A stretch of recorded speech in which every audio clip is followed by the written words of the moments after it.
bênção da presidente Dilma, já se falou da bênção da presidente Dilma para o Cibá Machado, concorrer à Prefeitura de Rio Branco, e quem venceu foi Marcos Alexandre. Eu vou passar essa bola aqui para o Coelho.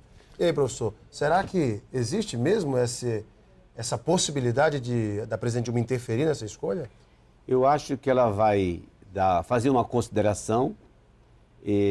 O PT, no primeiro momento, não vai abrir fácil, mas eu acho que a candidata ao Senado vai ser a Perpétua. Com o PT abrindo. O PT abrindo.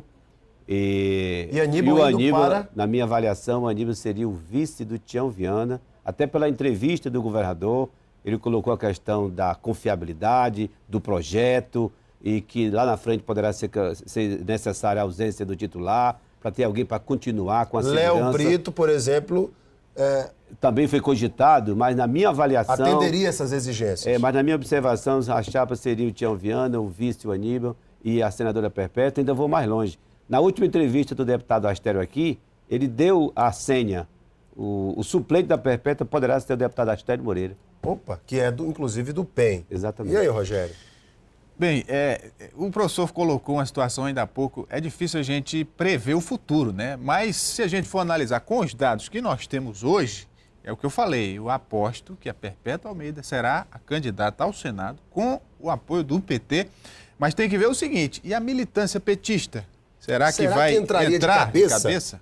Essa é a pergunta que se faz. Porque, professor Nilson, como conhecedor político, conhecedor profundo também dos cenários políticos, o senhor uma vez disse aqui que há hoje, não é hoje, mas já de algum tempo, uma certa ruptura entre os militantes do PCdoB e os militantes do PT. Isso pode ficar evidenciado nessa eleição? Sem dúvida. A Frente Popular não é uma unidade faz muito tempo. Essa unidade da Frente Popular vem se sustentando, primeiro, pelas lideranças pessoais de Jorge e de Sebastião Viana, os do irmão Viana, que têm levado isso com mãos de ferro, e, por outro lado, os interesses individuais que cercam todas as secretarias. São as indicações políticas, são os cargos, é isso que tem sustentado a unidade. Mas essa unidade, aos poucos, ela tem prazo de validade. E esse prazo de validade pode estar chegando ao fim. Agora, novamente, eu volto a fazer essa questão. Nós estamos fazendo aqui conjectura, né? Futurologia. Eu acho muito difícil, pelo que eu conheço o Partido dos Trabalhadores, aqui no Acre, primeiro, que a presidenta Dilma tem alguma interferência dentro desse processo. Então rechaça essa... Rechaça. Isso, para mim, é factoide. Isso não tem nada a ver. Segundo, pouco provável que o PT abra mão de uma vaga do Senado, dele.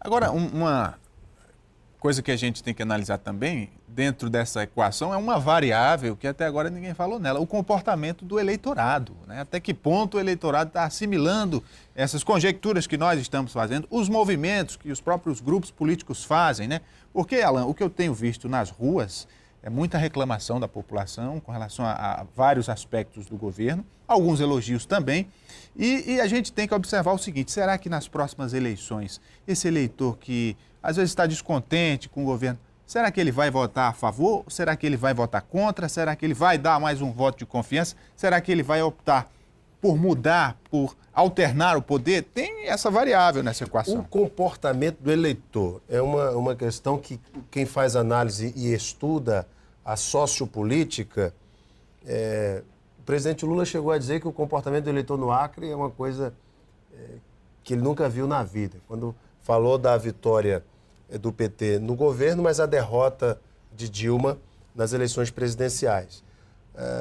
Esse comportamento do eleitor acreano é sui generis mesmo, ele é diferenciado mesmo, professor. O senhor já conseguiu, com toda a sua sabedoria, com a sua turma lá na UFAC, entender um pouco esse pensamento, esse comportamento do eleitor acreano? Não, eu lembro que no meu trabalho de conclusão de curso, em 99, eu fiz exatamente um trabalho utilizando uma teoria e uma metodologia a teoria da escolha racional, que prima exatamente por isso, que apesar de que o voto é composto de vários elementos, né, psicológicos, pragmáticos, racionais, né? Não, quando eu digo racionais, é a questão financeira e pragmática. Mas existe uma corrente, e essa foi o conceito e a teoria que eu utilizei, de entender que esse voto ele é constituído por uma decisão racional, baseada em quê? Em informações. que o eleitor recebe durante o período que se governa e durante o período eleitoral. Aquele grupo político que tem mais habilidade e mais capacidade para passar essas informações do que foi feito e mais, não só as ações positivas do governo, mas as perspectivas futuras de que esse eleitor pode ter, é que vai decidir esse voto. Então a gente está diante de um quadro. Inclusive a pesquisa, o jornalista do Estado de São Paulo comentou de que dificilmente a avaliação positiva de um governador vai mudar até as eleições. Mas essa avaliação não significa que o eleitor vá votar nesse governador. Porque essa questão da decisão do voto, ela vai ser muito influenciada por esse período eleitoral. Que esse eleitor vai justamente medir, primeiro, se o governador é um bom governador, mas se o grupo de oposição apresenta para ele uma perspectiva futura que atenda melhor os seus interesses individuais. Então essa é uma corrente que pode explicar o processo de decisão do voto. Existem outras. Outras. Por exemplo, o desgaste natural do poder, o desgaste natural de quem está no poder, por conta de todas as questões que envolvem a própria administração da máquina pública, os espaços de poder que são distribuídos entre os partidos e o próprio funcionalismo público. Recentemente vimos aqui a questão do PCCR da educação, que gerou muita polêmica, o Rogério cobriu isso. E o outro aspecto é a confiabilidade no projeto da oposição. O desgaste do poder de um lado com talvez essa fragilidade da confiança num projeto alternativo. Professor Coelho, o que pesa mais aí? A falta de credibilidade, da oposição. Por exemplo, se o eleitor perceber que a oposição não tem um projeto que venha atender os seus anseios, as suas dificuldades, as suas demandas, ele pode até perceber alguns equívocos e os erros cometidos no governo da situação.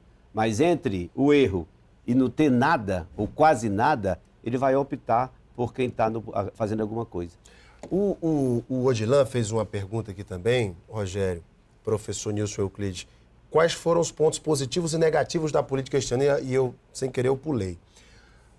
Poderíamos dizer que a gestão de Marcos Alexandre, professor Nilson Euclides, foi um ponto positivo da política este ano? Se você pensar que a administração do Marcos Alexandre passa necessariamente por uma ação de extensão do governo do Estado, sim. O governo soube usar muito bem a prefeitura do estado, da capital para, primeiro, criar uma certa identidade do prefeito, em cima daquilo do novo e tal. Isso ele conseguiu.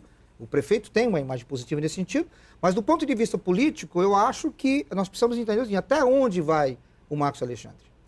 Até onde as vaidades pessoais vão permitir que esse jovem adentre o caminho da política como uma liderança fortalecida. Então, são questões que a gente tem que pensar futuramente. Agora, ponto positivo para o governo, sim, é ter transformado a prefeitura, que apesar do eleitor ter votado, ele tinha uma certa desconfiança, e eu acho que, eu já disse isso aqui para você, o Marcos Alexandre não ganhou a eleição, tinha um Bocalão que perdeu para ele mesmo, não é? Porque houve realmente erros, equívocos tremendos, e que o Marcos Alexandre e o PT soube aproveitar muito bem. Uma campanha inteligente, um discurso novo, e transformou isso, digamos, do ponto de vista da política, algo concreto. O eleitor hoje tem essa ideia. Então eu acho que esse é um ponto positivo para o governo. E o negativo, professor?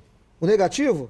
Olha, eu acho que o governo comete um erro, e não sou eu só apenas que digo, eu acho que existe um lado meio negativo na administração do Tião, é que ele conseguiu trazer, ele conseguiu ressuscitar algumas figuras da política que fazem mais mal à sua imagem do que bem. Mas ele insistentemente tem utilizado dessas pessoas para aconselhá-lo, para aparecer em público. Quer dizer, eu não sei quais são as razões que levam o governador a isso, mas eu acho que esse é um ponto extremamente negativo. Porque são pessoas que, do ponto de vista, não estou fazendo julgamento de valor, mas são pessoas que, se você pegar o histórico, que elas têm, elas acrescentam muito pouco ao governo. Professor Coelho, vou passar a bola para ti. Ponto positivo da política em geral, seja a situação oposição este ano, e o ponto negativo. A oposição iniciou agora timidamente fazendo os encontros, né? O grupo do Márcio Bittar com o Flaviano e o Gladys fizeram já 2 encontros. O senador Petecão com o Henrique e o Bocalão fizeram mais 2 encontros. O senador Petecão fez uma festa de confraternização agora recentemente. Então, nessa festa aconteceram vários lançamentos, então começou a existir uma movimentação, até porque o momento é propício. Na questão da situação, o governo em si, a estrutura do governo, as ações de governo apresentam com pontos bastante positivos. O negativo nessa relação do governo é que realmente não dá para mensurar o prejuízo que vai acontecer lá em 2014, foi a questão da Operação G7. Isso foi, na minha visão, foi um prejuízo grande político que nós não temos nesse momento como calcular esse prejuízo que vai realmente acontecer na eleição de 2014. E o que chamou a tua atenção positiva e negativamente este ano, caro Rogério Venceslau? Eu acho o seguinte, no aspecto positivo, essa tentativa do governo de se reinventar, de se descolar um pouco dos governos anteriores, né? Porque tem um cansaço natural, como você colocou. Então, existe uma tentativa do governador, individualmente, e do seu grupo, de criar algo novo, de fazer algo diferente para que continuem... Se desvinculando até mesmo da ideia da florestania, se vinculando mais à produção e à industrialização. Isso é bom para a sociedade, porque se há uma intenção de se permanecer no poder, naturalmente há uma intenção de se agradar o eleitor. Claro, colocando benefícios para a população. E negativamente? E negativamente eu acho que é a própria apatia, né, de alguns setores da oposição que permaneceram num único discurso, não fizeram grandes movimentos semelhantes a esse. E, de certo modo, a própria sociedade, que ainda se mantém um pouco distante de certos acontecimentos, né? Porque hoje é preciso a pessoa se informar, antes de tudo, para poder julgar e avaliar uma situação. Mas as pessoas, isso eu digo como jornalista, que tem um contato direto com a realidade social, as pessoas reclamam bastante, mas pouco fazem para mudar o que está aí, né? Eu falo isso do ponto de vista do ser humano, como indivíduo. O que está ao meu alcance para que eu possa mudar a realidade? É uma realidade que você se depara no seu cotidiano. Exatamente. Então, eu acho que falta um pouco isso na sociedade, de se movimentar e de ter referências positivas nesse sentido. Pessoas em lugares estratégicos que possam incentivar outras pessoas a fazer algo. Gente, os debates políticos vão continuar na TV Gazeta durante todo este período, em virtude, obviamente, de vários acontecimentos que marcam o jogo de xadrez da política no Estado. Eu quero aqui agradecer de todo o meu coração ao professor Dr. Nilson Euclides. Eu poderia só fazer uma observação? Claro, professor. Um dos grandes problemas de um grupo político, quando chega ao poder e permanece nesse poder, no governo muito tempo, é a capacidade de se inventar, a criatividade. A gente percebe que a Frente Popular, nos últimos anos, perdeu, tá? Até por conta de algumas pessoas que se afastaram do grupo, enfim. Esse governo, esse grupo que está aí, perdeu um pouco a capacidade criativa, a imaginação. Tanto é que nas festas de final de ano, e aí está em comemoração aos 25 anos da morte de Chico Mendes, o governo ressuscitou a florestania. Isso aí, se você pegar as últimas coberturas jornalísticas, os movimentos que o governo fez em termos de comemoração, o Chico Mendes revive, houve uma certa eles remodelaram o discurso do Chico Mendes, mas a florestania voltou. Eu acho isso que é um indicativo de que o governo ainda está procurando, talvez, esse discurso que seja esse discurso que realmente mostre para o eleitorado que ele teve essa capacidade de se reinventar. De se reinventar. Muito bem. Obrigado, professor, mais uma vez pela tua participação. Viu? Prazer é sempre meu. Professor Coelho, quer fazer uma última colocação também, professor? Só quero agradecer a oportunidade e aproveitar o momento, desejar um Feliz Natal, um venturoso 2014, com muita saúde, muita paz para todo o povo do Acre. Obrigado, professor. Rogério Venceslau, mais uma vez, muito obrigado por abrilhantar o nosso debate, Rogério. Quem agradeço. Posso fazer só uma observaçãozinha? Claro, eu queria professor. aqui aproveitar também, na mesma linha do professor Coelho, desejar ao povo acriano um Feliz Natal, um próspero Ano Novo. E mais, agradecer também de todo o coração o fato de ter sido agraciado como cidadão acriano na última terça-feira com o projeto da deputada Antônia Salles. Fico muito orgulhoso, fico muito grato e agradeço de coração e agora me considero um acriano legítimo, de verdade, do documentado. Rogério. Pois é, Alan, agradecer a participação aqui mais uma vez e dividir esse momento aqui com vocês e com os telespectadores e dizer o seguinte, para encerrar, para a gente observar mais, né? As pessoas, de um modo geral, elas reagem muito no imediatismo, sem a reflexão. Aproveitar esse momento de fim de ano, a gente refletir não só no aspecto pessoal, na nossa vida familiar, mas sobretudo no que a gente quer para a sociedade, para o coletivo. Então eu acho que a gente tem que observar, prestar atenção, refletir para depois agir. Mais uma vez, obrigado, senhores. Daqui a pouquinho nós voltamos para a sequência do nosso Gazeta Entrevista. Até já.